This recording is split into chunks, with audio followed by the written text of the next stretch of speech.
ஒரு clean government கொடுக்கணும் அப்படிங்கிறத வந்து மைண்டில் வச்சுக்கிட்டு எங்கெங்கே வந்து நல்ல நிர்வாகத்தை நடத்துறது, எங்கே நல்ல உணவு தர்றது அப்படிங்கிற அடிப்படையில் திடீர்னு வந்து இந்த மாதிரி ஆய்வுகளை பண்ணுறேன்.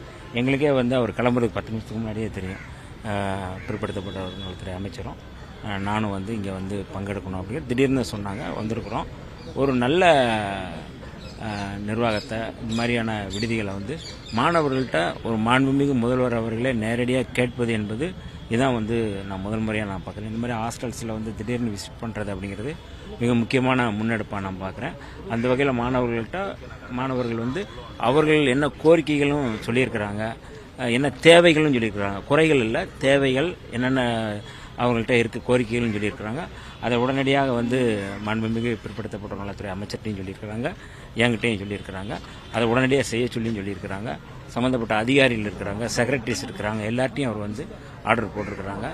அடுத்த முறை வரும்போது அவங்களுடைய தேவைகள் பூர்த்தி செய்யப்படும் அப்படின்னு சொல்லியிருக்கிறாரு. அதனால் ஒரு நல்ல கள ஆய்வாக இருக்குது.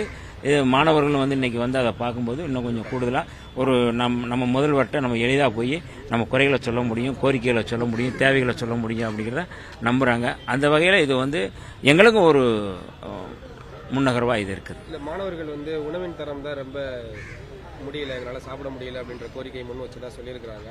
அதுக்கு முதலமைச்சர் அவர்கள் என்ன உறுதிமொழி கொடுத்திருக்காரு? நல்ல உணவு கொடுக்கணும், அதுதான் முக்கியமாக நம்ம சரி பண்ணணும் உத்தரவு கொடுத்திருக்காருங்க. அது உடனடியாக சரி பண்ணப்படும்.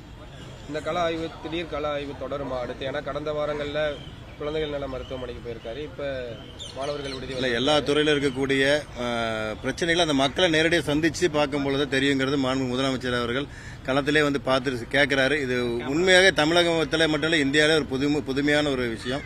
இது மாண்பு முதலமைச்சர் எடுத்திருக்கிறது. மாணவர்கள் மத்தியில் அவங்களும் வந்து சொல்றாங்க, எங்களை முதலமைச்சர் எங்கிட்ட கேட்கிறாரு, அவர் நேரடியாக என்ன பிரச்சனை சொல்லுங்கன்னு அவரே சொல்லி கேட்கிறாரு. அது மட்டும் இல்லாமல் அவங்க சில பேர் சொல்றதுக்கு தயங்கினா கூட நேரடியாக எல்லா பகுதியிலும் அவரே போய் பார்த்தாரு. கிச்சன்ல இருந்து, டாய்லெட்ல இருந்து எல்லாம் எப்படி தண்ணி வருது எல்லாமே அவர் நேரடியாக அவர் போய் பார்த்தாரு. ஸோ வந்து பார்த்துட்டு இந்த இடத்துல இந்த தப்பு இருக்குன்னு அவரே ஒரு அட்ரஸ் பண்ணி சரி பண்ணக்கூடிய வேலையில் உடனடியாக பண்ணுங்கிறத உத்தரவு போட்டிருக்காரு. அதிகாரிகிட்டையும் சரி, எங்ககிட்டையும் சரி, ஒரு அண்ணங்கிட்டையும் சரிங்க, எல்லாட்டையும் ஒரு அமைச்சராக நீங்கள் செய்ய வேண்டிய பொறுப்புகள், அந்த மாணவர்களுக்கு உண்டான தேவைகளை செய்ய வேண்டியது உங்களோட முதல் பொறுப்புன்னு சொல்லியிருக்காரு. ஸோ அதை நாங்களும் வந்து உணர்ந்து நிச்சயமாக செயல்படுத்துவோம்.